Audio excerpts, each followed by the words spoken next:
I invite you to have a single thought, any thought, whether your thought was related to a feeling of anger, sadness, inspiration, joy, or even sexual arousal. You changed your body. You changed you. All thoughts, whether they be I can't, I can, I'm not good enough, or I love you, have the same measurable effects. As you sit casually reading this page, not lifting a single finger, bear in mind that your body is undergoing a host of dynamic changes. Triggered by your most recent thought, did you know that suddenly your pancreas and your adrenal glands are already busy secreting a few new hormones?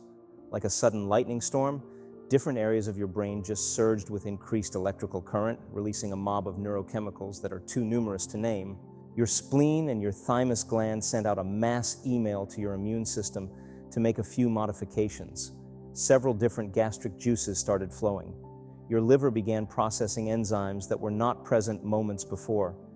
Your heart rate fluctuated, your lungs altered their stroke volume, and blood flow to the capillaries in your hands and feet changed.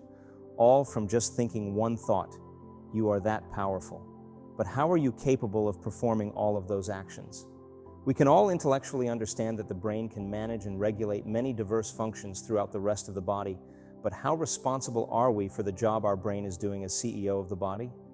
Whether we like it or not, once a thought happens in the brain, the rest is history. All of the bodily reactions that occur from both our intentional or unintentional thinking unfold behind the scenes of our awareness.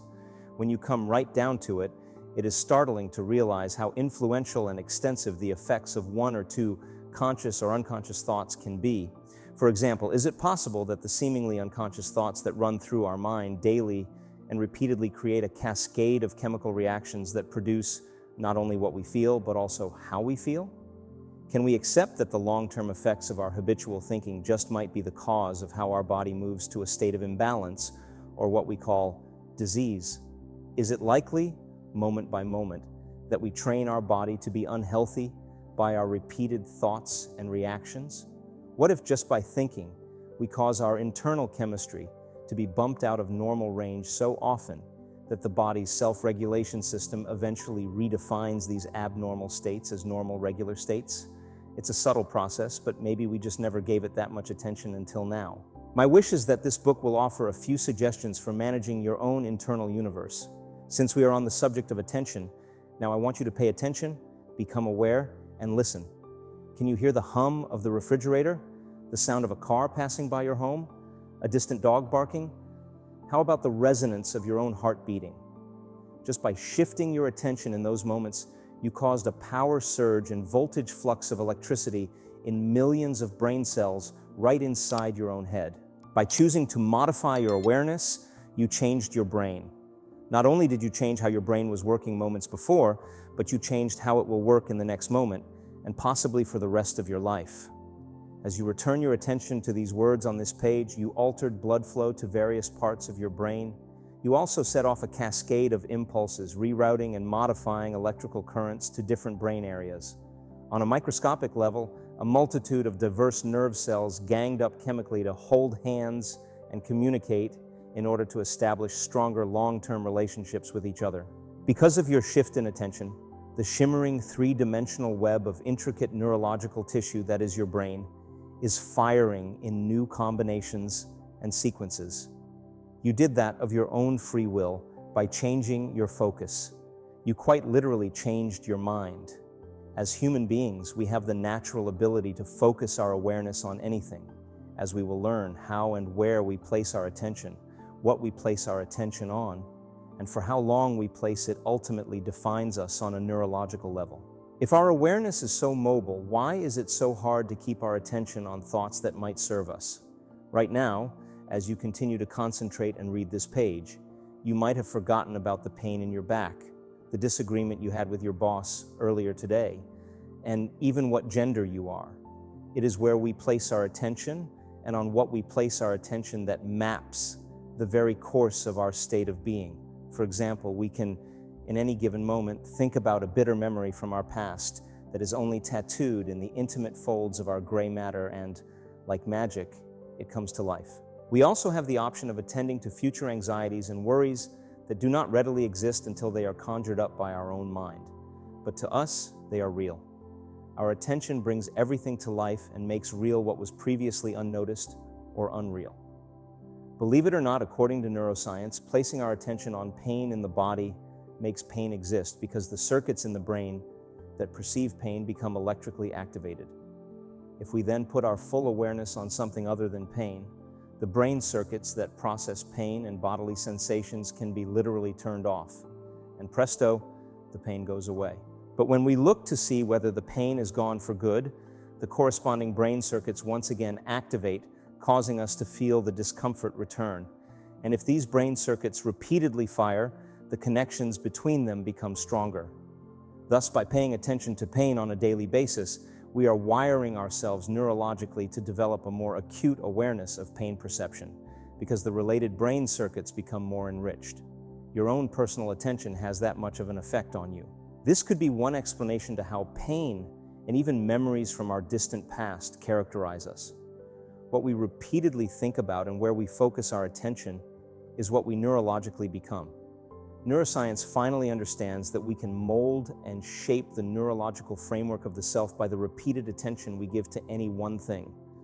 Everything that makes us up, the you and the me, our thoughts, our dreams, our memories, our hopes, our feelings, our secret fantasies, our fears, our skills, our habits, our pains, and our joys, is etched in the living latticework of our 100 billion brain cells. By the time you have read this far in the book, you have changed your brain permanently. If you learned even one bit of information, tiny brain cells have made new connections between them, and who you are is altered. The images that these words created in your mind have left footprints in the vast, endless fields of neurological landscape that is the identity called you. This is because the you, as a sentient being, is immersed and truly exists in the interconnected electrical web of cellular brain tissue. How your nerve cells are specifically arranged or neurologically wired based on what you learn, what you remember, what you experience, what you envision for yourself, what you do, and how you think about yourself defines you as an individual. You are a work in progress. The organization of brain cells that makes up who you are is constantly in flux. Forget the notion that the brain is static, rigid, and fixed. Instead, brain cells are continually remolded and reorganized by our thoughts and experiences. Neurologically, we are repeatedly changed by the endless stimuli in the world. Instead of imagining nerve cells as solid, inflexible, tiny sticks that are assembled together to make up your brain's gray matter, I invite you to see them as dancing patterns of delicate electric fibers in an animated web, connecting and disconnecting all the time. This is much closer to the truth of who you are. The fact that you can read and comprehend the words on this page is due to the many interactions you have had throughout your life. Different people taught you, instructed you, and essentially changed your brain microscopically. If you accept this notion that your brain is still changing as you read these pages before you, you can easily see that your parents, teachers, neighbors, friends, family, and culture have contributed to who you are presently. It is our senses through our diverse experiences that write the story of who we are on the tablet of our mind. Our mastery is being the fine conductor of this remarkable orchestra of brain and mind. And as we have just seen, we can direct the affairs of mental activity. Now let's change your brain a little further. I want to teach you a new skill. Here are the instructions. Look at your right hand. Touch your thumb to your pinky finger, and then touch your thumb to your index finger. Next, touch your thumb to your ring finger, and then touch your thumb to your middle finger. Repeat the process until you can do it automatically. Now do it faster and make your fingers move more rapidly without mistake. Within a few minutes of paying attention, you should be able to master the action. To learn the finger movements well, you had to rise out of your resting state, from relaxing and reading to a heightened state of conscious awareness. Voluntarily, you perked up your brain a little. You increased your level of awareness by your intentional free will. To succeed in memorizing this skill, you also had to increase your brain's level of energy. You turned up the dimmer switch to the light bulb in your brain that is constantly on, and it got brighter. You became motivated, and your choice to do this made your brain turn on. Learning and performing the activity required you to amplify your level of awareness. By increasing blood flow and electrical activity to different areas in your brain, you could stay more present with what you were doing. You kept your brain from wandering to any other thought so that you could learn a new action, and that process took energy. You changed the way the arrangement of millions of brain cells fired in diverse patterns. Your intentional act took will, focus, and attention. The end result is that you are once again neurologically changed, not only by thinking a thought, but also by demonstrating an action or a new skill. In a moment, I want you to close your eyes. This time, instead of physically demonstrating the finger exercise, I want you to practice doing that same action in your mind. That is, remember what you did just moments before and mentally touch each finger the way I asked you to earlier: thumb to pinky finger, thumb to index finger, thumb to ring finger, and thumb to middle finger.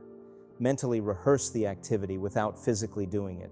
Do it a few times in your mind and then open your eyes. Did you notice that while you were practicing in your mind, your brain seemed to imagine the entire sequence just as you actually did it?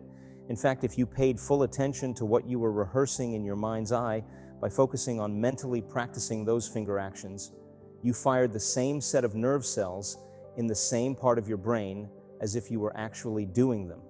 In other words, your brain did not know the difference between your doing the action or your remembering how to do the action. The act of mental rehearsal is a powerful way you can grow and mold new circuits in your brain. Recent studies in neuroscience demonstrate that we can change our brain just by thinking. So ask yourself, what exactly do you spend most of your time mentally rehearsing, thinking about, and finally demonstrating? Whether you consciously or unconsciously fabricate your thoughts and actions, you are always affirming and reaffirming your neurological self as you. Keep in mind that whatever you spend your time mentally attending to, that is what you are and what you will become.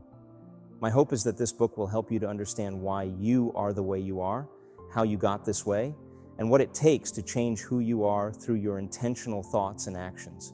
You may ask at this point, what is it that allows us to voluntarily modify how the brain works? Where does the you exist? And what allows you to turn on and off different brain circuits that then make you aware or unaware? The you I'm talking about operates and lives in a part of the brain called the frontal lobe. And without the frontal lobe, you are no longer you. In evolution, the frontal lobe has been the last part of the brain to develop, just behind the forehead and right above the eyes. You hold the image of yourself in the frontal lobe, and what you hold in this special place determines how you interact in the world and perceive reality. The frontal lobe controls and regulates other older parts of the brain.